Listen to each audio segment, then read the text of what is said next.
All right, everyone. The free market fixes things even in the absence of free trade, which is, the fundamental winning point of capitalism. The U.S. and China right now are in a tariff war, so we're slapping hundreds of billions of dollars of fees and regulatory burden on one another's goods for shipping and so forth. If I'm in a private company and I need some sort of part, let's say that I need a certain type of gear made in order for the machines that I make to work. I build automotive I build engines or something. I need this gear. I've been getting it from China, but now it's under a tariff. So the metal that they're using is tariffed. The rare earth component is tariffed. Everything is tariffed from one side to the other. Now costs 2 or 3 times as much in order for them to make ends meet. I say fuck it. I'm not going to pass that cost on to the consumer because I won't have many consumers left. Well, I could downsize. Or I could, here's what I'll do. I'll ask this other company in India to make the component. And in many cases, there is going to be an alternative that's possible. Even some cases, it'll be made in the USA, just like their alternative would be made in China in some cases. So the free market fundamentally compensates. And so what's happened, this is very interesting, is that the U.S. is slowly pulling away from China economically. We've been basically joined at the hip. The weird relationship between the U.S. and China is that we pathologically not hate but are frenemies with each other. Like, we have really close diplomatic ties in some ways, but we also play like sphere wars. They're constantly trying to be the big boy, to Russia's little boy at this point, which is funny. And then we, sort of control the Americas and Western Europe and stuff. And so you've got these two main spheres, or technically 3 now in the world, competing. So we're sort of enemies, but at the same time, it's a very mutualistic relationship. They make a lot of cheap stuff. We pump investment into them, build a bunch of factories and shit, use Chinese labor. They're now exporting that to Africa, but they're getting rebuffed by some political systems there because they're abusing everyone. We buy a bunch of stuff from them. Ship them in return certain goods, like U.S. beef was big in China, I guess, until recently. That's been tariffed, which is admittedly hurting some farmers in the U.S. Trump does need to address that, I think, as quickly as possible. Soy and beef, which is hilarious. I think corn and some other grains and shit. And then, in return, they create the products, sell it to us. We create things. Some of it gets sold back. Some of it gets sold internally or elsewhere in the world. And so that's basically the mutualistic relationship. We are their largest buyer. We prop up the Chinese economy fundamentally. They're one of our largest sellers. I think 3rd largest. Mexico and Canada are both ahead now. Somebody corrected me. I thought China was a close 2nd behind Mexico. It's actually, I believe, a close 3rd behind Canada. Or maybe Canada's number 1 now. I mean, I haven't looked at those figures in a couple of years, so I guess I should study that a little bit. Regardless, though, it's a very close economic relationship. If there were a total freeze on all trade between our two nations, our factories, some of them would shutter immediately. They wouldn't have the goods and products they need. It would take months at least for new factories to be built elsewhere, even if they were fairly slipshod. We'd have to beg, borrow, and steal in order to get, in many cases, components and raw goods from other countries. They, meanwhile, would lose their main buyer, and something like 10% of their economy would dry up. Nobody wants that. It would push them into recession. And by the way, another thing, if there were sanctions involved, China would be ripped apart. They would be completely destroyed. They would enter a Great Depression, because one of the things that's keeping China going, this is what people must, out of everything else, they must understand. China is a heavily speculated economy. What that means is that investors say, hey, I can make money in China.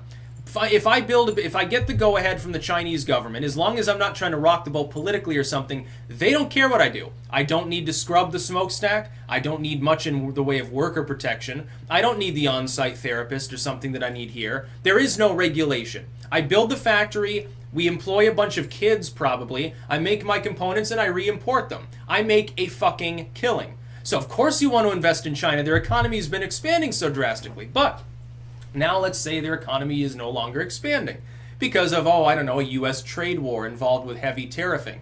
Well, now their growth goes away, the investors flee, and then the factories dry up. There's another 20-30% of their economy. It would make the last, the depression that hit China, wasn't it a famine, I think, back in the 1800s that drove all the immigration to the U.S.? A lot of rail workers and stuff were Chinese on the western side. That would look mild in comparison. There was, who was it? I think it was Albert Fish around the time. He was talking about how things were so desperately impoverished in, I think, China, if I remember correctly, that people would, he was told by another person that he was like sort of criminal buddies with, that they were cannibalizing people. And he got it into his head that he wanted to try eating people, and so that's sort of how he became crazy. Well, he was crazy before, but how he adopted the lifestyle of eating people. And I think he killed 3 or 4 people before they electrocuted him, and I think he shorted out the chair because he had so many pins in his gooch, if I remember correctly. I think that might be an urban legend, but that's the basic. Look up Albert Fish, probably the most deranged person who's ever lived. Like him and Pol Pot are, way beyond Stalin or anything. But it's interesting to see a situation in which China can't really continue the tariff war. The U.S. doesn't really want to. And so I'm still thinking that the trade talks that are kind of semi-stalled right now will end up going forward and be fine. I think Trump tried to hardline him a little bit too much, but here's the thing. He makes the big ask, and then he'll withdraw a little bit. He'll send in his envoy and say, look, okay, we'll give up these 2 provisions, but we need to keep the talks going because, look, our economies are going to get fucked. Europe is going to take control. We can't have that happen. Trust me, China would much rather the United States be the economic power of the West rather than the EU. We play nicer. Honestly, we play nicer, and also we really love to consume things. Europe is more like hippy-trippy granola crunching and let's plant a tree and put up a solar panel. China can't sell as much to them. They're so small. Geographically, it's harder. It wouldn't make any sense. China's a Pacific power. Our relative positions in the world force us towards mutualism. The fact, by the way, that we happen to stretch from sea to shining sea is a really big help economically. It's one of the reasons we're the world's major super. I wonder if people realize the fact that we have both Atlantic and Pacific access is one of the reasons that we're so successful. Not because, our glorious way of life, the Constitution, that definitely helps. Trust me, it sets the state. Not because of military power. Why do you think they need so many carriers? You got to guard 2 oceans. China doesn't have that problem. China just wants to own the South China Sea. Russia doesn't have that problem. It barely has any warm water portage on one side. So therein lies, the reason for part of our success. It's purely geographic. I think ultimately the trade war will end. It'll be decided largely in the favor of the United States because on that token as us as their main buyer. But it's not going to cripple China. Like China is smart enough not to want all their industry to dry up.